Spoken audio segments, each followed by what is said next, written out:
I'll talk to him. Okay. Okay. Hey, Joe, that's Joanna, is she the sheriff? Okay, you're not talking to me, that's it. I'm on 6 months, I'm gonna put in, 1340. Okay. Okay, Paul. Yeah, okay, that's me. Okay, thanks, Paul. Paul, you still with me? Okay. We're gonna hit it at 201, right? Sheriff, can we have a mic check you here, sir? Yeah, mic check 1 2 3 4. Mic check 1 2 3 4. Is it okay if I stand back this far? Yes, sir. Or? Okay. Should be. 201 is when we need to hit. 2. So, okay, so both of us are gonna hit this, Paul, on station.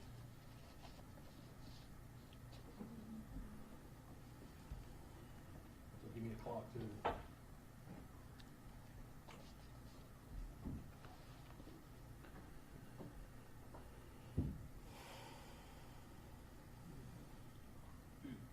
How far away are we, Paul?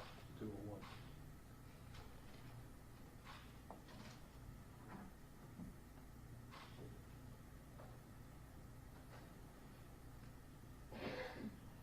Two minutes out, Sheriff. I'm sorry. 2 minutes away. Okay, 2 minutes. 2 minutes away. I'll go on your cue. Yes, sir. Okay. Next. Yes. You meant 201.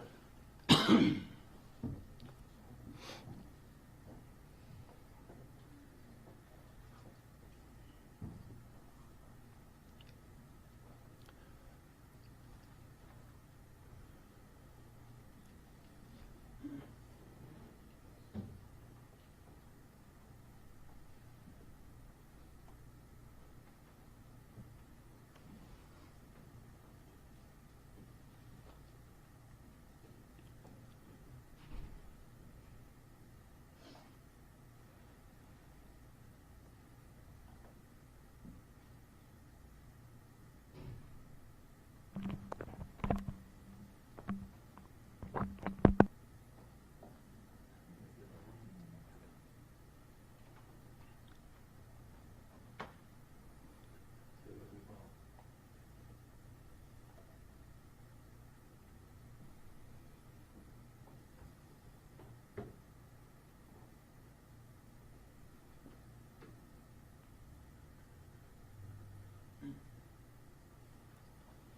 There, Paul. Okay. Paul.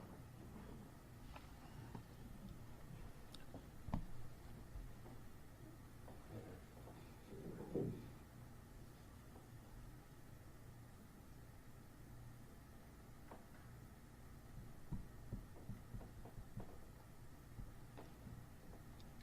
You get ready when you close the meeting, okay?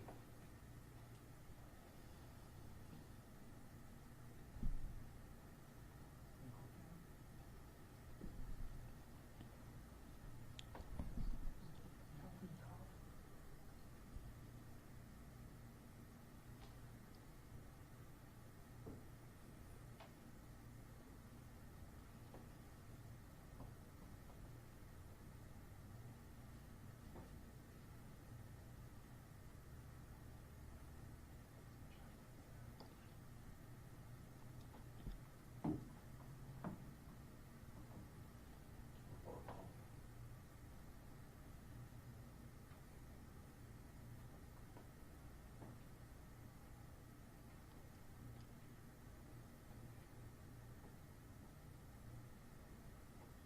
30, Sheriff.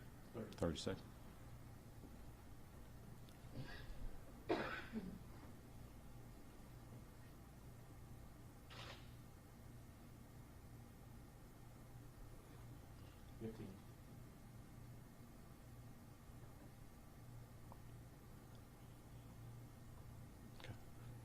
Good afternoon. Thanks for coming out today. As you can tell, this has been a very difficult 3 days for our staff and our partners assisting us in this investigation.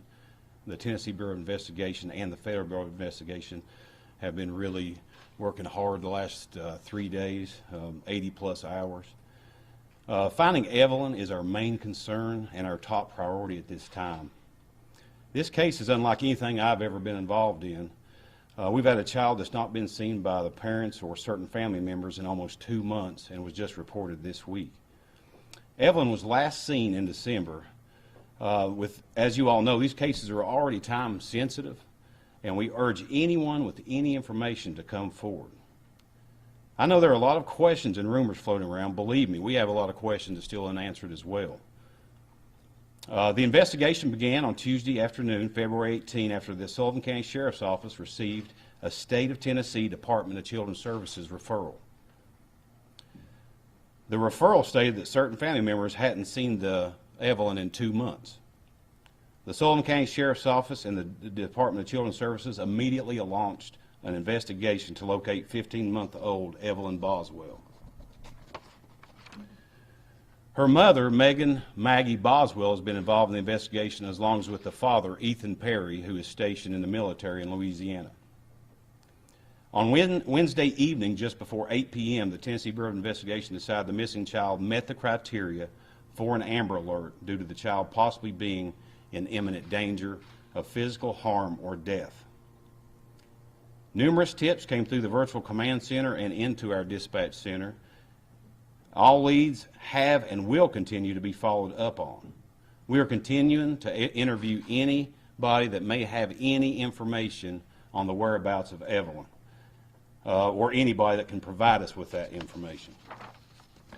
During this investigation, we were made aware of a person of interest that we would like to speak to. This may lead to additional relevant information in our investigation. This vehicle with the occupants is a gray 2007 BMW with Tennessee tags 3M9 6W9. That's 3 Mike 9 6 Whiskey 9. I am personally donating $1,000 for award for any information that results in the safe return of Evelyn, and would like to solicit other community members or anybody from the nation to attach themselves with me to aid in bringing sweet Evelyn home. Have any questions? Who first reported the child missing? Or who was in that referral? The grandmother. The grandmother? Or grandfather, I'm sorry. My bad. Now, normally the first hours in these kind of cases are the most important. Are there any worries since it's been 2 months? That's our main worry. You know, this, like I say, this is unlike anything I've ever seen. We usually, we have to act really quick, and usually a 1 hour, 2 hour basis is when it's reported, but we're talking 2 months, and it's hindering a lot of our investigation. But we're going to continue investigating and continue following up on every lead that's come through our Tennessee Bureau of Investigation virtual command center and our dispatch. Why has your interest peaked around this BMW? How did this come about? I can't release any information on that at that time because some of the information we're getting is conflicting, it's inaccurate. But we do have a vehicle description that we think maybe the occupants of that vehicle are just wanted just a question, and that's, you know, we just need to talk to these people just so we can move on to different leads. And you have released a tag number, which leads me to believe that you guys do know who the car is registered to. Do you have the name of the person that you believe is involved that you've released? I can't release that at this time. Is it believed that the child is in danger with this person? No, we just think that they have some additional information that could lead us to the contact or resulting in finding this child. When was the last time the parents saw the child? You say that certain family members saw her last in December. When was the last time her mother and or her father saw her? I'm not going to go with what the mother stated because, like I say, some of the conflicting stories are inaccurate, but a babysitter, and this is the day I'm going on, last saw a child December 10th and 11th. There's a lot of rumors regarding the mother. I mean, is she a suspect in this case, or is she cooperating with you? You know, we're not disregarding anybody as a suspect at this time. Has the father said anything? I know on Facebook he had some comments voicing his concern. Has he been cooperating with you as well? Yes, ma'am. Why was the mother in court this morning? I'm not sure. I'm not sure why she was in court. That would be a question for the juvenile court system. And who has custody of Evelyn? Did the mother have full custody of her? Yeah, they had a baby out of wedlock in the state of Tennessee. The mother has full custody, so the mother would have full custody of the child. With reporting a child missing after the child's been gone for 2 months, I mean, even though she said she's cooperating with the investigation, could she be looking at any additional child endangerment charges or stuff related to that? That'll be something we'll have to discuss with our district attorney general and our district attorney's office. At this time, you know, she is cooperating, but like I say, some of the information she's given us hadn't been really accurate. And obviously, in these kind of situations, you hope that you find the child alive. Do you think that we are looking for a child who is alive? I think so, personally, and that's our main concern, is to find Evelyn. Can you go into detail as to why you believe that the mom's comments are not trustworthy, and that there's conflicting information coming from her? Yeah, during our interviews, you know, her stories aren't leading up to stuff that we went out and checked on, video surveillance, eyewitness testimonies. So a lot of her information hadn't been accurate. And as far as her story, I mean, what is she saying? You obviously, as law enforcement, look at someone who comes in and reports a child missing for 2 months. What is that story? Yeah, I won't release that at this time as well, simply because it's went so many different directions and led us to so many different directions, and I don't want to confuse the public. Right now, you know, our main focus is getting Evelyn back, and the only information that I believe that could help us in maybe getting some more information is finding this gray BMW. So it's not believed that the child was in that BMW, it's just believed that the person who owns that car would have Has some information. Okay. Yes, ma'am. And do you have any concerns about trafficking in this case? Always have concerns about trafficking and any type of offense, you know, across state lines, and you know, selling. And you know, I always think of the worst, but you know, we just got to hope and pray little Evelyn's okay, and we can get her back as soon as possible. And back to that car, do we know where that car could be? Is it in the Tri-Cities area? Could it be across state lines? It could be across state lines. Which, toward North Carolina, toward Virginia? Pretty much anywhere. Virginia was the last state I heard that she had some family members down there, and so it could be that way, you know. So I wish I could give you all more information. Like I say, we have just as much questions as you all, even after 4 days. I mean, we have literally, Tennessee Bureau of Investigation, I want to thank them, and Federal Bureau of Investigation. They've brought all the resources,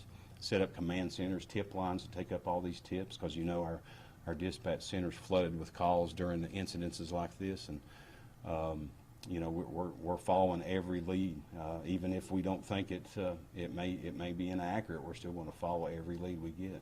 And so, to be clear, no one has seen her since the day after Christmas, December 26th?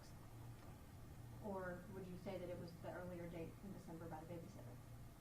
I believe the December 10th and 11th is a more accurate response, if that makes sense to you. We've received several reports, so that's why the date of December 26th was entered into NCIC. Yeah. But again, like the sheriff said, we've received conflicting statements. Was it the Grandfather that said that she was missing on December 26th, or they hadn't seen her since December 26th? It was the grandfather? I'm not sure about that, Kristen. Are you asking neighboring states to issue Amber Alerts as well? Are you working with other offices in other states? Yeah, if you all have any questions on Amber Alert, I'd like to Not leave. at this time, no. Okay. As far as an active search location, I know you said she had family in Virginia, this was issued out of Bluntville. Where are you guys looking? We've got foots on the ground everywhere. Every lead, 2 states. We've went to DeKalb County because we had a tip up there. I mean, it doesn't matter where the leads are or if they've seen Evelyn. We're going to go to it. We're going to follow up on it. Can you touch on the type of resources you guys are using in this case? I mean, just on the ground patrol? Well, like I say, the Tennessee Bureau of Investigation, Federal Bureau of Investigation, and every local police, sheriff office across the state and across other states, anything we've asked, they're more than glad to help us out and assist us. Do you believe she could have been kidnapped? You know, I don't really put anything. I really don't disregard anything that could happen to her. I just you know, hope and pray she's okay, she's alive, and we can get back with her as soon as possible. And what would you say to the person that has her right now? Please bring her back. I mean, you know, that's all we care about is Evelyn and her safe return. Guys, we understand this is a complicated case and you have a lot of questions, but truth be known, we just can't answer all of your questions right now. There's a lot of information that we can't release to the public because it would hurt the investigation. At this point, I can tell you we've received more than 200 tips, and we're following up on those tips, and we just ask the public to be diligent and call us with any piece of information they may have. We appreciate you being here. We'll take 1 or 2 more questions, and then that's it. Where was Evelyn last seen? Do you know? I'm not sure on that. I'm It's our not, understanding in Sullivan County. yeah, in Sullivan County. Yeah. Does the mother or the father have any previous criminal history? It's good. You're welcome to request a criminal history from the TBI, and we can provide that for you. Okay, thanks, guys. Thanks, everybody. I appreciate it.